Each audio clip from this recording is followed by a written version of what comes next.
So let's introduce ourselves. My name is Andreas Baumgarten, working for CATIS or H&D since ages. Cloud and Data Center MVP, working with System Center, Azure Cloud Services, and also be busy with as an author and trainer. Hang on, let me test this. this. You have the controller. I do. I will help you. Hang on, let me see. Is this working? Looks like I'm going to have to click like everybody else. I've got a battery problem. Yeah, all right, you click away. So, can you all read? If you have any questions about what you're reading, just let me know. There's only two parts there. I'm a geek by day, freak by night. Ask Marcus, he knows. And I'll also have a kick-ass lab. I've written books with Andreas. But apart from that, this is one of my favorite places because it's the only place I'm allowed to speak English in a Germanic country, so I love it. Thanks for inviting me back, you poor people. Should we tell them what this is about? I think so. I think it's your turn. Do you know? I have no idea. You did a slide deck, right? Okay. So basically our idea was something like a series of sessions. So who was there last year in our session? Oh, a couple? A year before? Still good. So we still got it. So basically the idea was we started with what is cloud. The next part was the advantage and disadvantage of cloud. I think everyone is agreeing with us that cloud is not avoidable anymore. So everyone is focusing on cloud. All the vendors are pushing us to the cloud. And I think for us as an IT pro, it's time to learn a little bit more. Like you have to work with new technology and things like that. And our idea was in this session to show you how to extend your knowledge for, as an IT pro, IT cloud pro. And we want to give you some ideas where you can find some sources for learning, but also some sources for playing around, do some technical stuff, clicking, and things like that. So basically, this is the same challenge for us because what we do, we are working as an IT consultant, trainer, writing books about different kind of IT topics, and we have also a scientist with us. So Sam has already mentioned it maybe, like IT scientist, IT pro. So we're working with new technologies. So which leads me to one thing. So if you want to get started with cloud services, the funny part is where to start. Most of us maybe start with Googling or Binging, whatever. For resources, where to find, where to start, what should I try, what should I test, where I can find some sources for training, learning, whatever. And I want to show you two services from Microsoft. The first part is the IT Pro Career Center. And let me check this. It's a website. If you log in, registering is for free. You just need a Microsoft ID. And after signing in, you're entering the IT Pro Career Center. The good part on this is, if you like to work with IT cloud services, but you didn't know where to start, in which order it makes sense, which is depending on it, this is a good source to get started. So after login, you can say, let me check which kind of career I can choose. So Microsoft is providing information as a cloud administrator or maybe as a cloud architect. Pick one role and you will see in the courses that Microsoft is providing a lot of different kind of information, like the primary skills to get started. What should I do? If I'm interested in architecture, there are 4 sources for learning, like enterprise cloud strategy, whatever, working with Azure solutions, architecture and practice, whatever. As you see, these are videos. You can watch this, you can work with this, you can get an idea about that. Now, same for infrastructure. There are 46 different kind of sessions you can work on. So I think you're done around Christmas. That keeps you busy. But after the primary skills, you will get some more information, secondary skills, device management, databases, whatever, analytics, and application management. So there are really a lot of sources where you can get some knowledge, where you can get some maybe ideas or inspiration, how to do things, what's possible, and also a different kind of which order I should pick. Sure, Andreas. Yep. These links go to the Microsoft Virtual Academy. Has anybody used the Microsoft Virtual Academy? All right. How easy is it to find a course that you need? It's a pain. Come on, admit it. What this does is, if Andreas clicks on a link, it actually takes you to that course in the Microsoft Virtual Academy. I just wanted to add that because I've been learning. Because you wrote something. Come on. Anyway, so this is a good source for getting stuff, for learning. Watching TV or watching videos is a nice thing, I think. Might be funny. But after you have seen a couple of these videos and if you work through this stuff, maybe you like to try things out. And if you want to try things out in the cloud, you need some cloud services where you can play with, which leads me to a second portal. No wonder, it's from Microsoft as well. It's the IT Pro Cloud Essentials portal. Same deal. Log in with a Microsoft ID, and then you're here. So on the home, they will just provide some short information. The educational part we already did, so both websites are linked to each other. But if you click on the cloud services, there are some offers from Microsoft where you can use cloud resources, cloud services, I would say for free, almost for free. Like you can see, Microsoft is providing you with an Azure Pass if you register for it. It's $100 per month for 3 months as resources you can use. Enterprise Mobility Suite for a 3-month trial. Office 365. Ops Manager Suite trial, and also a $20 per month credit for 1 year. Each month, $25. You can use as you want in the Azure for testing, trying, things like that. So after Sam pointed me to this, $25. I said, oh, $25? What can I do with $25 per month? Because it doesn't sound that much, to be honest. Which leads me to my next slide.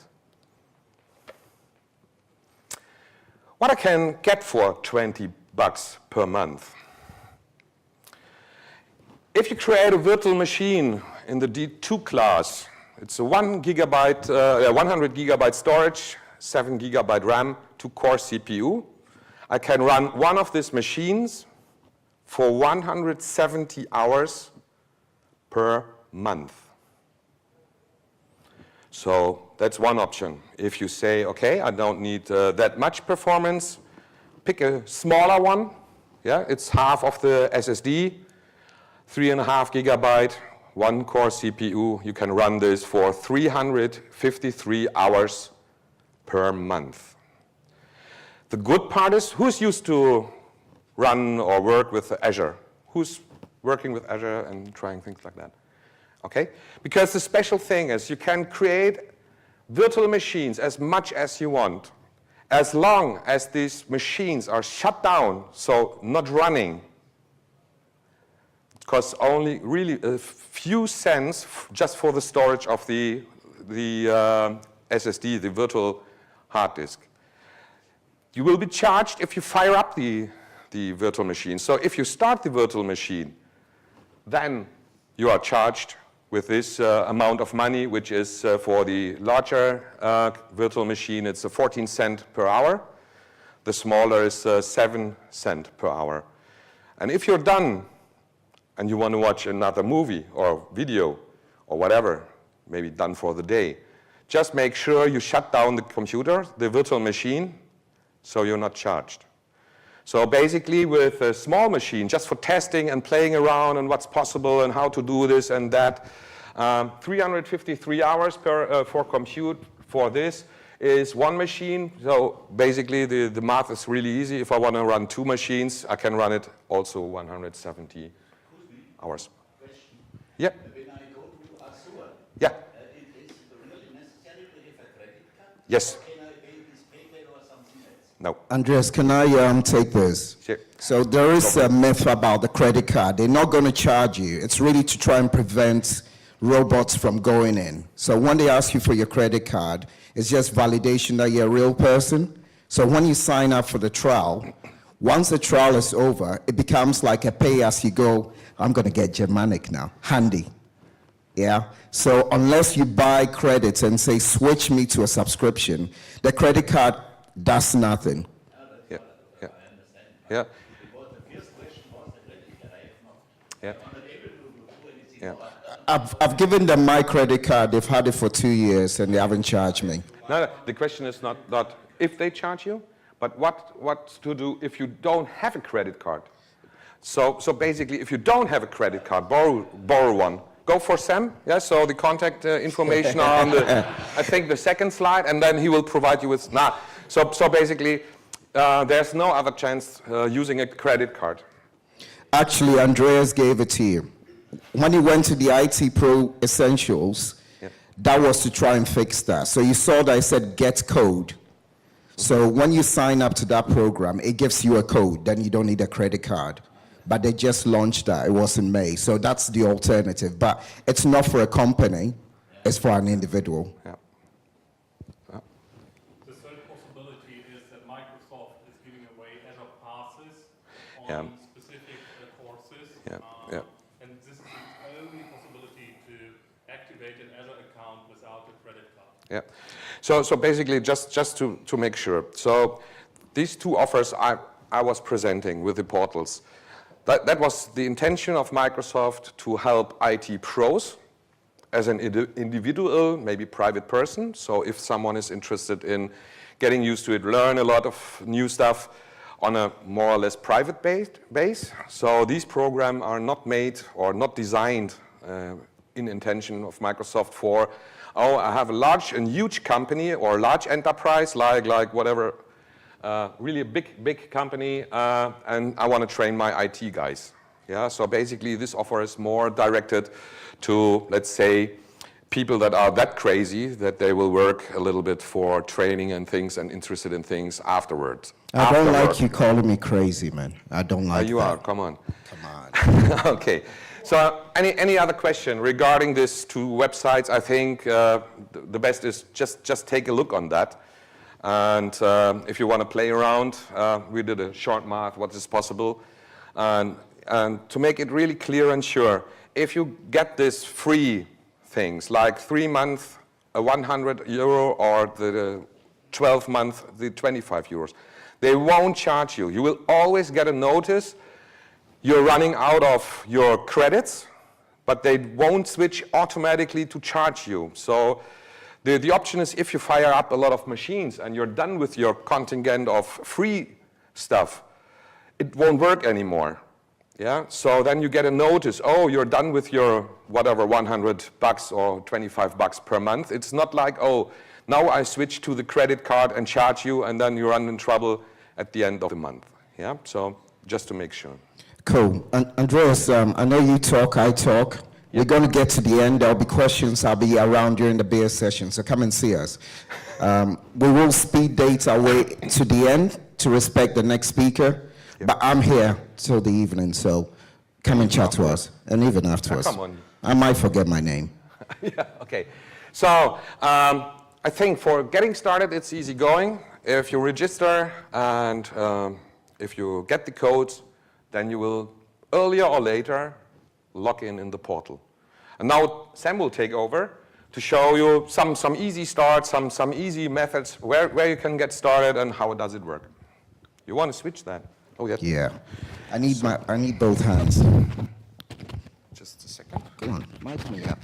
Yeah, but don't run away because I have this second thing here. Easy, bruv. There you go. Come. I'll take Oh, care Dave, of this. I'll take care. I don't like you. It's a cheap one. Is this on? Yeah. Hello? Yeah, it is. Cool. Don't lose the pens. Yeah, I'm trying not to, man. All pimped up. Here we go. This is tough. It's working? Okay. Oh, by the way, I'm the only speaker here that's packing. Right? I'm a star, allegedly. All right, so how many of you have ever customized the Azure portal? And when you say customize it, what have you done? Did you use favorites? Build dashboards? All right, you're not allowed to pretend you know this, right? The rest of you that haven't, this is just going to be a quick, oh, I'm using somebody else's machine, and I don't like this, Andreas. It's all right, can you drive it for me? All right, so this first part, we good? It's more of a personal story. So normally if you go into Azure, it can be very intimidating. It's got too many things going on. So this first part is really more about the portal itself. And there are a couple of things that you can do. So if all you do is build VMs, I don't really care about the other services. But if you're William and he wants to go and build some sort of service, or the other SQL guru here, sorry, I have to pick on you. I know your names. You're bad. You shouldn't have sat in front, right? But you want to make it your cloud. So the two areas I'm going to just touch on briefly is how to pimp the dashboard and how to reduce the noise, right? We all good? Come on, show me some love. I know it's getting close to the end of the day. Let's get all American. Give me a clap. Come on, wake up the room. Thank you very much. Here we go. I like this picture. Okay, word of warning, I'm just about to switch and work on a German keyboard, okay? I'm not used to it. I'm working on the German keyboard, to be honest. That's all right, we'll be good. Oops. Where's my site? Is it in here? You can see this? Yeah. So I'm just messing with you, man. You have the glasses. Yeah. Come on. Andreas translated this for me, so I have no idea what it's supposed to say. Is that good? Yes. Okay, cool. All right, so one of the first things that got me with Azure was when you come in, you have all of this stuff here, and I think, well, what do I need it for? And if you're looking for anything, you normally have to come and search through here. But all you really need to do is just turn off what you don't want. That's the first part of the demo almost done. It's quick, isn't it? This is really nice. I want to get to my favorite part. Is this useful to everybody?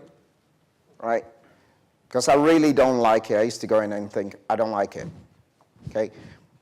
The other part is pinning objects to the dashboard, because this area is known as the dashboard. I've logged into my original site, so it's got a lot of things about like the region, your subscription.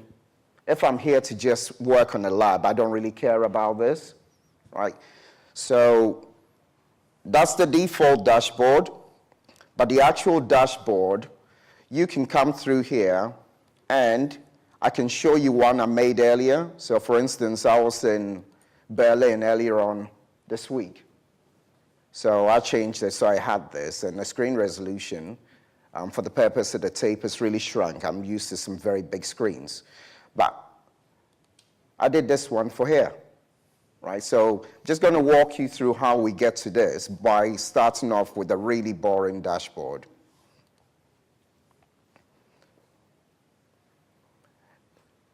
When you click on Edit Dashboard, there are a number of things that you can do. So you can resize objects in here. And everything that you see out here, you can drag onto it. So like the resources one, if I want my version, I can drag it on. And you'll notice that it expands. But I can change this by reducing the size to just the icon. So if you don't want all that noise. But the really great thing is the actual web links that you've got. Are there any of you here that do web development? That can code in HTML? No? Good. Then you do CPM, copy, paste, modify. That's what I'm going to do, right? They give you what's known as your markup page. So this is a little bit of a sample. You can't see what's behind it, but it's one of these. Normally, it just extends to your right, so you can see it. So if I don't want all of this data in here, I don't want a title in there. I'll leave the title. Let's do this demo, just so that you can see what I end up with. If I do an update, I have my own tile here, and I can move it into any position I want. Now, if I want to make this more interesting, I can switch to one I made earlier, okay? And all it is an image reference.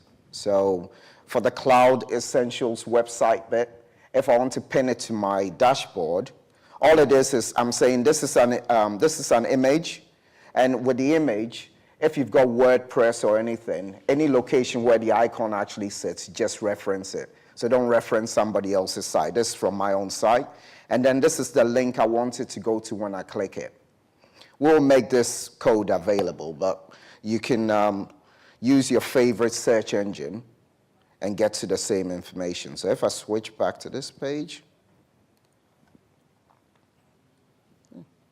oh, it is control, STRG, okay. That's what you're gonna do. I don't want the title in here. Just click on update. I can rearrange it, and then I'm done. So this is now a clickable icon that will open another page in here. So you can put as many links as you want in there. Other things that you can do is after I've done all of this work, I don't really want to have to do it all over again. So I may want to like just create a different dashboard. So I can go in here and just say clone, and then change the name. And your laptop's so sensitive, Andreas. Yeah. Don't like that. So now I have a different one, and with this one, if I didn't want this site in here, I can click on that to delete it. You also have another option I'm not going to drive through, but you can say share, and then it creates a new resource group. So other people coming in here, they can also subscribe to this. Yep, great stuff. Yeah, so here's one I made earlier for the purpose of the tape, which is, hang on, is this one? Yeah, and all I'm going to do with this, no, this is the really boring one. Did you switch me? Where do you want to go? This is the boring thing you want. Yeah, this is the other one, yeah. So for this one, Andreas gave me a couple of words. It's still no. Yeah, it's there. Yeah. Yep. Yeah. Okay. I'm trying not to be nervous, but now they're looking at me, All right, so I'm just gonna click in here, So I think this should be better, right? It's a resolution that's changing it. So that's just some very, very basic customization. But one of the things that I like is a very little trick for the network, right? So if you build an Azure machine, by default, it treats it like DHCP. So if you want to have a static IP address, you normally have to go to the network interface for that machine. Every machine you create, it creates a network interface. And one of the things you can do is wherever you are, you can say pin to dashboard, but it will pin to the current dashboard that you have. So if I go back to my original dashboard again, we should now see that in here.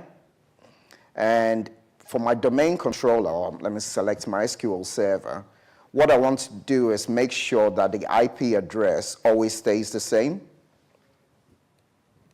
So under IP configuration, I can just click on it, and then I can change this and say use a static IP address.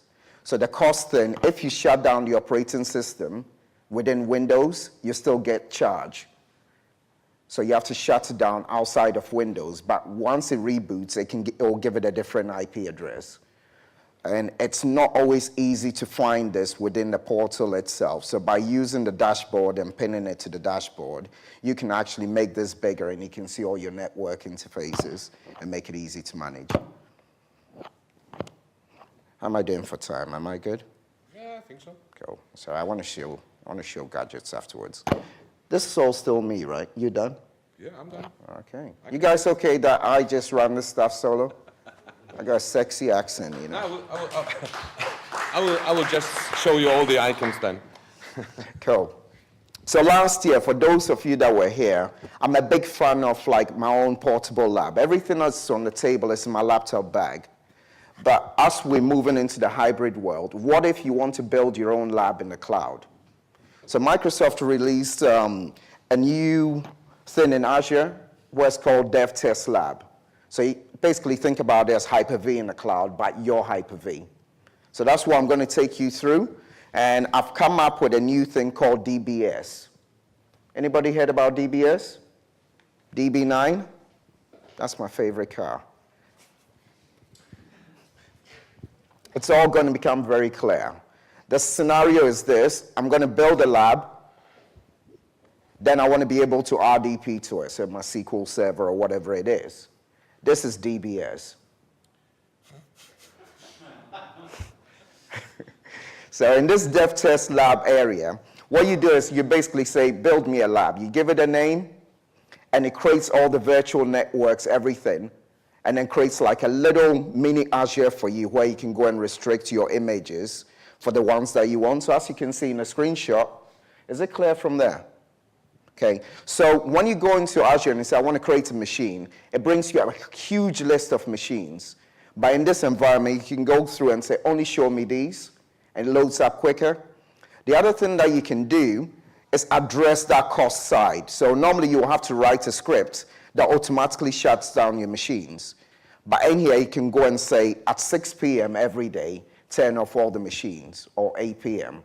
And every machine that you build, you can opt in or opt out. At the moment, it's just one schedule. But my domain controller, for instance, I don't shut it down because I'm doing some monitoring on it. So the effect of that, I'm going to use pounds, is after a month, I've only used £6 of my subscription. And I've got £80 for all of it. Since the Brexit stuff, it's almost equivalent, so you can swap pounds for euros. Not very nice. I used to come shopping here. Now I have to find another place. So unfair. The other thing you can do in here as well is, you've shut it down, but I don't want to go back in and click on 10 virtual machines to start them up again. So it's got an auto startup where you can put a schedule in to start up all the machines. So you've automated it. I'm a GUI baby.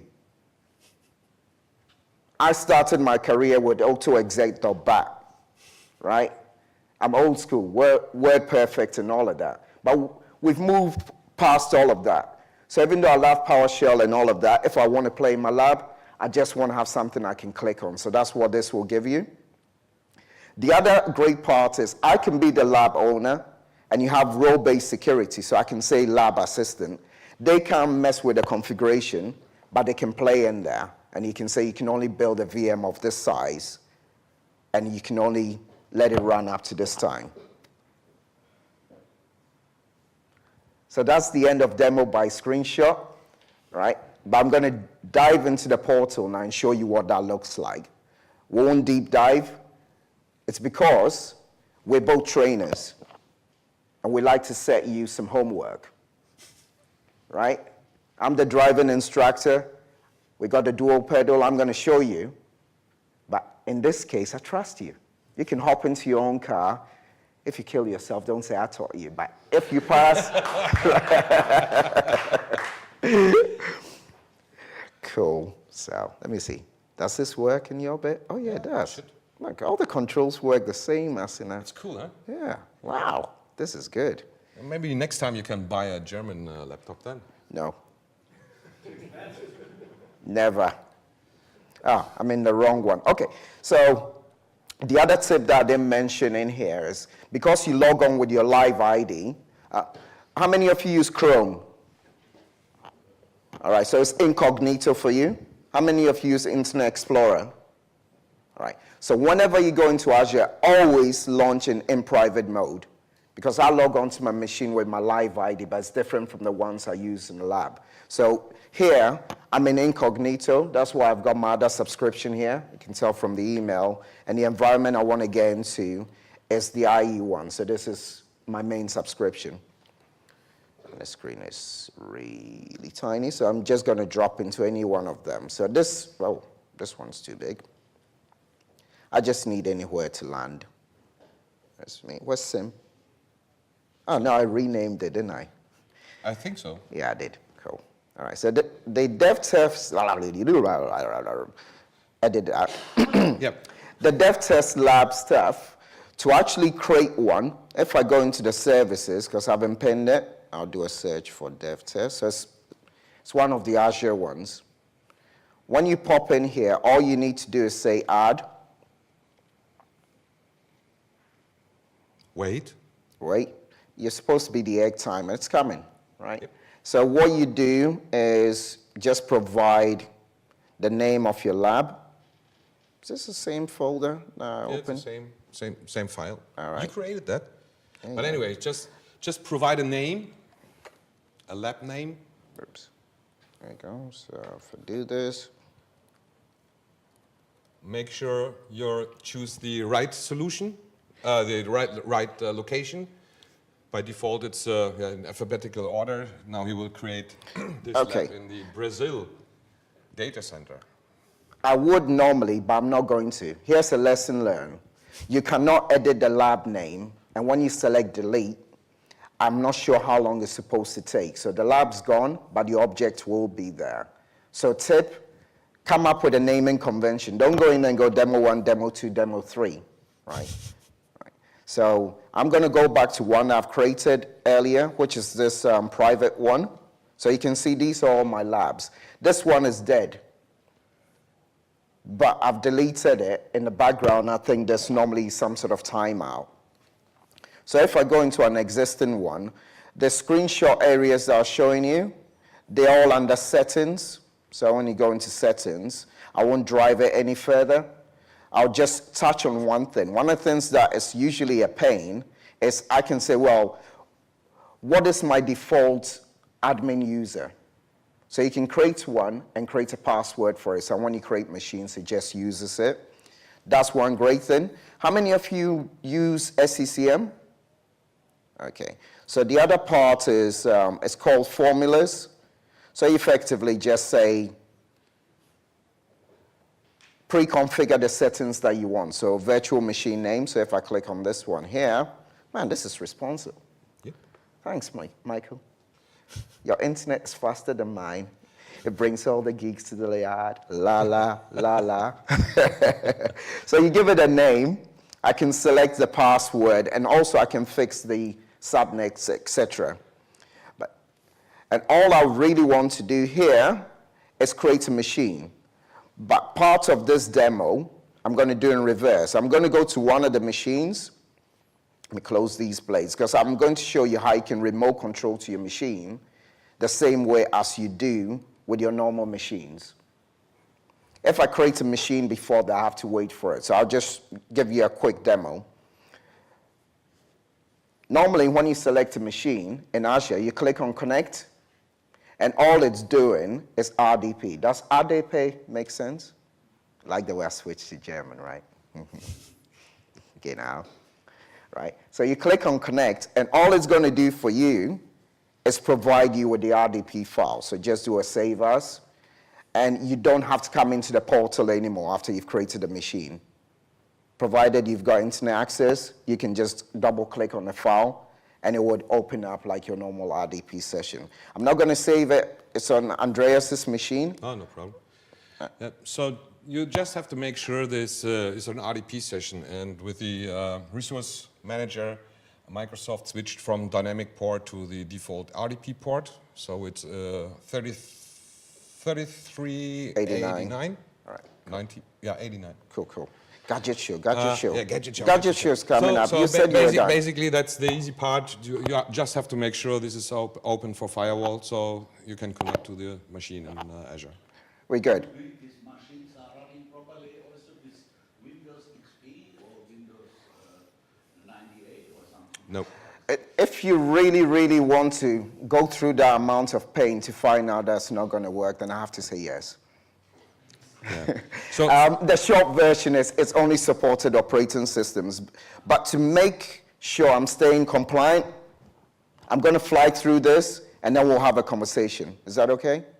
Yeah? All right. We're nearly there. So normally, if you go in and say create, you notice how quick this launched. All I do is just click on plus virtual machine, and because I've filtered my images, it's only going to show me those. So I can either select that machine, or if I've pre-configured my formula, if I click that, it would provide all the details that I need. So all I need here is to be very careful and not switch the screen. Just say cim 2016 VM, right? Provide a username and just say Sam Rocks is going to be the admin name. Use a sensible password that you wouldn't remember. Avoid the Y and the Z because you're in Germany and they switch it around. Okay? Yeah. And that's it. For those that like scripting, if you click on this arm thing, moment. Just stay with me. Stay with me. So if you do ARM templates, you can click on that, copy it. There's a deep script, and there's going to be something on channel 9. Let me click on the create button, and then you take over. I just want to add one short information. So by default, you can see there's a public IP address marked with yes. You should stay with it, because if you say this is a public IP address, then you're able to RDP to this. So for that reason, it's enabled by default or marked as yes. So if by accident, if you're really good with the mouse or trackpad, you touch on no, you can't reach it from your home via RDP because the machine is not reachable by a public IP. But you can go back and then just mark it again as it's public, then you can just RDP to there. Exactly, and the network interface bit that I mentioned, that's exactly the same place that you go. It's under that configuration. When it says public, no, it just means that you have to be in the Azure portal. Yeah. You can't just use the RDP thing to it. So that's all you need to do. So at the moment, this is going to create a virtual machine with SQL 2014 pre-installed on server 2012. Vielen Dank. Okay. So that's it. That's how simple it is to create your own lab. So I can keep on adding some more. But I'm going to switch to the slide deck because I want to finish on time today. I've been dancing all week, and I reckon I can do it. Are we good? I think we are fine. Yeah. No, the young lady gave me a little sign. You didn't see it, right? You didn't see it. I'm paying attention. She just waved, or? You didn't see it. Pay attention, man. I'll fill you in later. I'm watching your great session. Good. I'm glad you got focused. I'll be very, very upset, right? So let's get to a graceful end. Questions will be outside when I step out, right? Because I want to show you something. We put resources in here. Outside, answers after I get this first beer. Yeah, that'll be cool. We put a lot of resources in here. You've got my Twitter handle. If you are nice to me, I'll be extra nice to you. If you are nasty, we'll have a problem. Right? Naturally, all of these events are only possible because there are many sponsors that you have. You would have seen this slide deck over and over again, but please show them some love when you go out there, right? So they can let me come back again. This is my hotel room traveling over here, right? Everything you see in here fits into that laptop bag. So this part of the show is just literally because I can. And we talked about the software side, but you need to install software on hardware. How many of you have used the Raspberry Pi? Well. Yeah? How easy is it to install PowerPoint on there? So what if I told you there's a device the size of a Raspberry Pi running full Win 10 Pro, and it's lighter? Just because of the case? Yeah, that's it here. This pimped up thing here. It's a new one. It's called Latte Panda. Do you want to do the camera thing? Yeah, I'll just walk around with it. I didn't have a first drink, so it might be a little Don't worry about shaking, it. But yeah, I will do it. Should I get a bowl? We can put a... No, I will do it. You? I'm fine. Oh, I can bring a volunteer. Hang on a sec. Who likes gadgets the most? No. I will just... Come on, Peter. Come and stand next to us. You can operate the camera from here. Peter can hold it. I will do it. Yeah? All right. Cool. Just play around with you. I want Peter here, man. This is the end of the show. So Peter will validate everything, but I need him for a demo. This is my favorite toy at the moment. It's a virtual keyboard, Bluetooth, and I discovered that actually, there you go. I knew you would like that. There was a reason why I called him here. Okay. Now, if you push the button hard enough, it actually comes on. And I've got to be careful because it's paired with my phone. Last time somebody almost locked me out. So it's a little bit hard with the camera, so we will keep put it this here here. for just until the young lady will kick us out. So it's just a projection on the table. Yeah? So it is just a keyboard layout here. It's hard to get this. You can see it. You can see it later on, but yeah. you can see it's very responsive. And the good part is, let's go. Type something.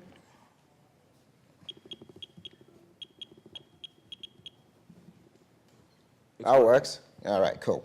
End of that demo. Pass it around. Don't keep it, so I can see what it looks like. Whatever you do. Let's see that. Yeah, so basically, you need at least some surface. So he will adjust the. Where did I buy it? In America, but it's online in Brookstone. Usually when you fly, it's in the magazine. I've not seen it. I've looked it up on Amazon. It's not available there. I've got the website. It's called the CTX Virtual Keyboard. If you go on there, it'll show you how to buy it. So this is the Latte Panda. eBay? Cool. How much was it? That was $50. As well. Just catch him in Seattle and then. But the most important part is take the credit card from your wife, because if you're on the road with Sam, it will. Don't hang with me. 1 minute and counting. All right, so that's the Panda. Earlier on when I fired up the screen and said, are you going to log on? That's what it was. Let me just switch. In Berlin, I've got a witness at the back there. She would deny it. But I run the whole PowerPoint session for our session from that machine. Do you want That's to log cool. in? Because I can switch. Don't switch. If we do, I lose the camera. The other one is my new toy that I've got. I don't like Android very much because it messes with me. But this is called Pine 64. Yeah, thank you. Make it louder. Okay. But the beauty about this is that if you like experimenting, it's a micro SD card.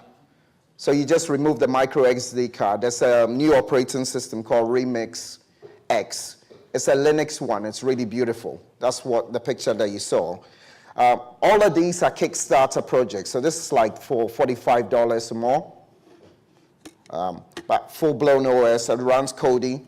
I've got a pimped up keyboard. This is smooth. It's got the controls. Otherwise it won't. That's all right. They'll come back later. Okay. All right. Now, this is the best one of all. It's a 15.5-inch monitor, weighs 1 kilogram, powered by USB. You seen that? And it fits in my laptop bag. I'll sell it to you for an undisclosed amount of money if you need it right now. But we are done. This was meant to be the additional part. I really, really like to thank you guys for giving us time again. It's been emotional. Yeah. And I hope I can make it back again next year.